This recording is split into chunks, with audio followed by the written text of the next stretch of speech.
Nasa ating linya po mabigan si Police Brigadier General Rodrigo Maranan, ang Direktor ng PNPA.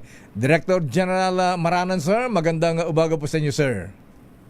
Director. Magandang umaga, Lakay Deo and Elaine at sa inyo mga tagapakinig. Ayan, magandang umaga po. Diretsahin na po natin. Ano na po ang latest? Ano na po ang nangyari doon sa inyong investigasyon at yung mga sangkot doon sa hazing? Ayan.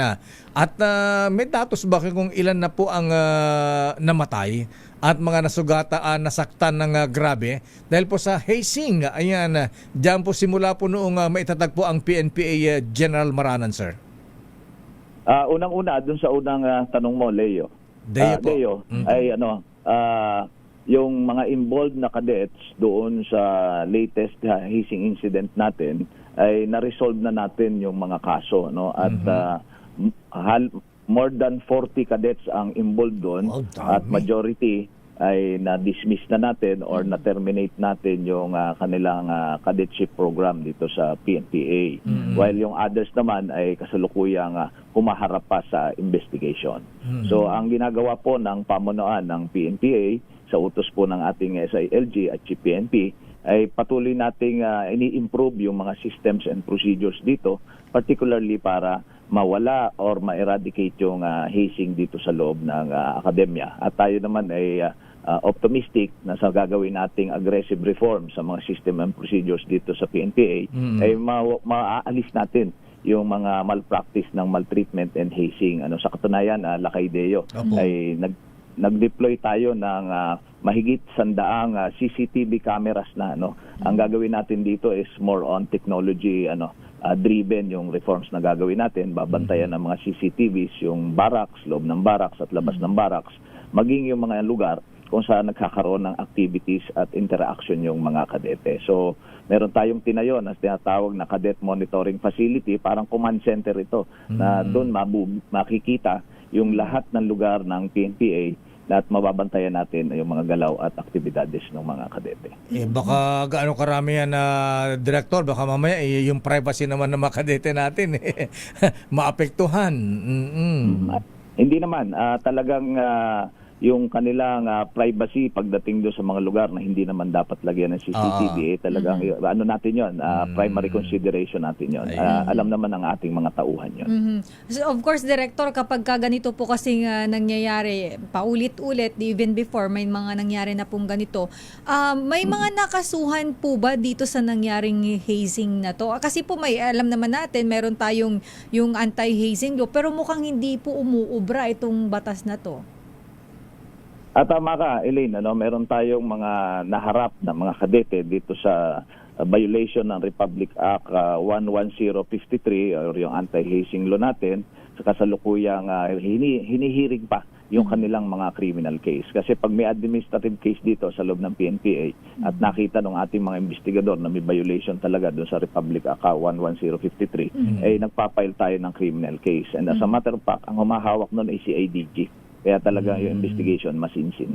Ba't nga pala gano'n na, Director? Ang dami ng karanasan ng nabiktima ng hazing dyan, naging controversial, may mga namatay na. Bakit nagpapatuloy pa rin, sir? Well, alam mo yung mga pumapasok na mga kadete natin dito ay hindi naman talaga straight na mga high school graduate lang. Meron ding college level at meron ding mga college graduate na sapagkat 18 to 22 years old ang tinatanggap dito.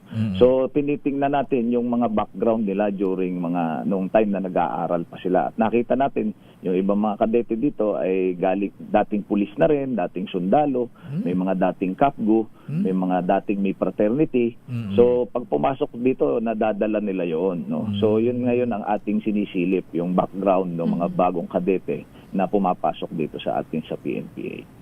So siguro makakasama to sa reform ninyo dyan na Director, yung pagdo-double check ng mga background din nila.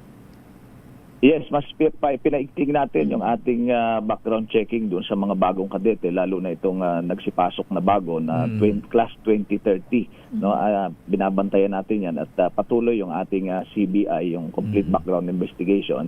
Continuing efforts naman yun habang nasa loob sila, tuloy-tuloy natin ginagawa yun. So we are hoping na dito sa mga reforms na ating ipatutupad, mabawasan o totally mawala na natin yung mga maltreatment practices na yan. Ayan. Director Maranan, sir, paano yung kumbaga borderline o demarcation line kumbaga? Kasi siyempre may mga trainer kayo. Ayan, pinapahirapan din yung mga kadete. Ayan, yan ba ay may tuturing na hazing? Ayan, o part ng training? Ayan, paano nyo i-differentiate yun, General Sir, kung ito ay hazing o part ng training ng mga kadete? Yung lahat ng mga activities na ginagawa dito sa PNPA, yan ay nakalagay sa isang manual, kung ano ang kanilang mga activities from sa umaga hanggang gabi, napapaloob yan sa isang schedule. So for example, schedule nila ng pag-e-exercise. So may bilang din yon kung gaano kadami, gaano katagal, kung 2 oras, 1 oras. So that is not hazing. Ang sinasabing hazing or maltreatment ay yung sumosobra ka na doon sa authorized na ipinapagawa lang nung manual. So pag labis-labis na ang pagpapa-exercise, labis-labis na yung oras at yung bilang, ay hazing na yun, makukonsider na natin na hazing. Ayan. Diyan ba sa PNPA, Director Maranan, sir, para bang sa PMA din, alam mo, marami tayong nakausap ng mista ang mga graduate ng PMA. Pagka anak ka ng opisyal, anak ka ng politiko, sikat na sikat ka, lalong pinapahirapan. Ganyan din ba sa PNPA, Director Maranan, sir? Nung time namin, gano'n na Lakay-Deo, pagka ikaw ay anak ng Inabutan pa pala ni uniformado, Director. kilala ka. So, pagpasok mo dito sa PNPA, medyo sikat ka. Ang term nga namin doon, bentado ka. Pero ano kasi yun parang sa system dito, sa tradition dito, sa PNPA, sa Cadet Corps, is to test really yung iyong kagustuhan na maging kadete at maglingkod sa bayan. Kasi usually, pag anak ka ng pulis, sundalo, parang ang pagtingin, napilitan ka lang dahil pinilit ka ng tatay mo.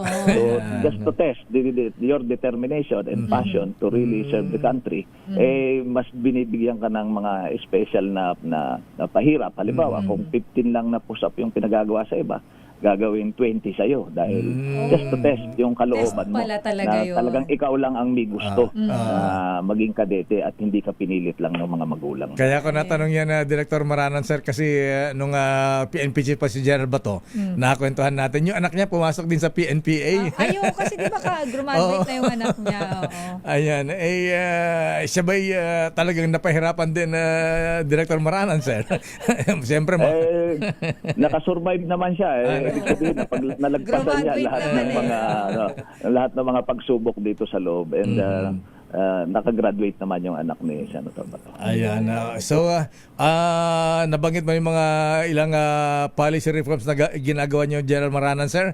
So, ang tanong ko po ay paano mag-apply? Paano pumasok diyan sa lalo PNPA? na po sa mga gustong-gusto po talaga. Lalo yung mga maraming graduate ngayon na ng senior high. Ayan, gustong pumasok sa PNPA.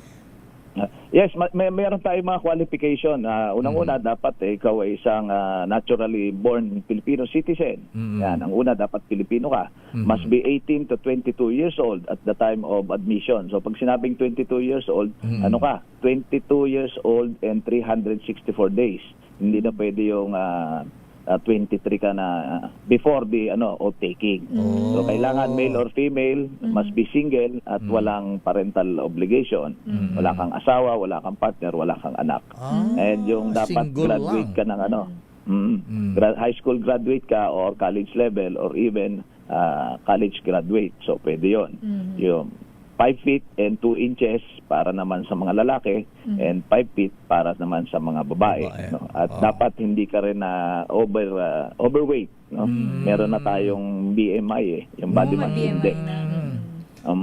So, and siyempre, maipasa mo lahat yung mga test natin, yung neuropsychiatric, medical exam, and other tests na magpuprove na ikaw ay physically fit to undergo cadetship program for 4 years. Diyan ba sa PNPA, sir, parang PMA, may allowance din ba ang mga kadete? Yes, meron silang tinatawag natin na training allowance or stipend. Mataas ang kanilang training allowance na binibigay ng ating pamahalaan dahil sila ay scholar. So, in total, 52,000 ang natatanggap nila monthly. Ha? 52,000? Nagtre-training pa lang, General Sir? Yes, Aba. 52,000 yung ano nila yon. Talo pa ang Training allowance nila yon.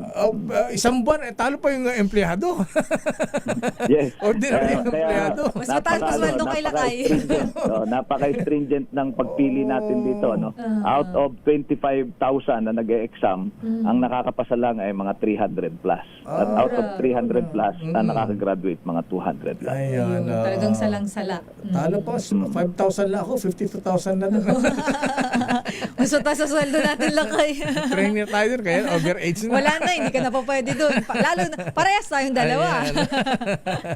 Ayan. So, kailan po ang tanggapan ng mga kadete admission, General Maranan, sir? Diyan sa PNPA. Yes, ang regular schedule natin ay pag October, yun yung PNPA CAT, yung cadet admission test, no?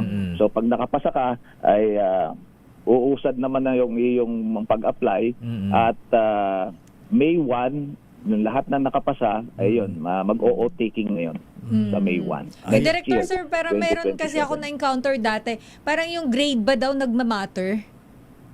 Yes, meron tayong required general weighted average. Ayun. So, kung bagsak ka, pwede ka ma-kick out, gano'n. Hindi, kaya meron kasi sila kasi sa upon admission, may G1 na tinatawag na required para kasama yun sa requirements. 75% ba Hindi yan? po pwede yata yun. Ano Siguro ba, mga passing grade? baka mga 80 plus yan. 80 plus ang 80 requirement. plus. Ayun. Ayun. Oo. So, isa pa dyan, sir, kung 52,000 pesos ang training allowance ng mga kadete ng PNPA, pagka-graduate, pagka bagong pasok na pulis, magkaroon ang sweldo ngayon, sir? Ang Entry level. Ang patrolman entry level natin ay 39,000. Magkano po? 39,000 more or less. 39. Biglang bumaba sa base pay niya. allowance. Ba't bumaba? Mas mataas yung allowance ng kadete kaysa sa tunay na pulis na. Hindi, yung kadete kasi natin is pag-graduate nun ay lieutenant siya sa police. So yung kanyang level ay mas mataas talaga yun sa patrolman. Sa patrolman. Ayun. Yun ang difference. Yun ang difference, Lakay. Pag-graduate kasi ng kadete natin, official siya. Ayun, lieutenant yes. para sa Lowest PMA. ranking PNP officer, lieutenant. Ganun pala yun. Kaya sa mga dyan, alam nyo na. Mag-aral mabuti, ha? Okay, Jan Maranan, sir. So ano pa yung mensahe sa mga kadete at sa mga nais pumasok sa PNPA? Unang-una, salamat sa Lakay Deo sa pagkakataon at Anytime, mabili sir. sa pagkakataon na makapag-guest po sa inyong programa. Ang ating po mensahe sa ating mga kadete, ang mga kadete po ay isa sa pinaka maswerteng mga kabataan, sapagkat ang ating pamahalaan ay patuloy na nagbibigay ng ganitong scholarship program na kita mo naman mataas yung kanilang training allowance. Pre-board and lodging sila rito. Ang gagawin lang nila ay mag-aral at pagkatapos graduate ay magsilbi sa ating bayan ng tapat at mahusay. No? Yung atin namang mga kabataan dyan na nasa labas at patuloy na nag-aaral, kayo po ay aming ini-encourage, kayo po ay aming hinihikayat na subukan nyo na mag-apply po dito sa PNPA. Baka makakapasa po kayo at makasama namin kayo sa serbisyo publiko na maayos. General Maranan, sir, maraming salamat and good morning po. Thank you po. Maraming salamat po. Mabuhay po kayo. Mabuhay po kayo. Daming bayan.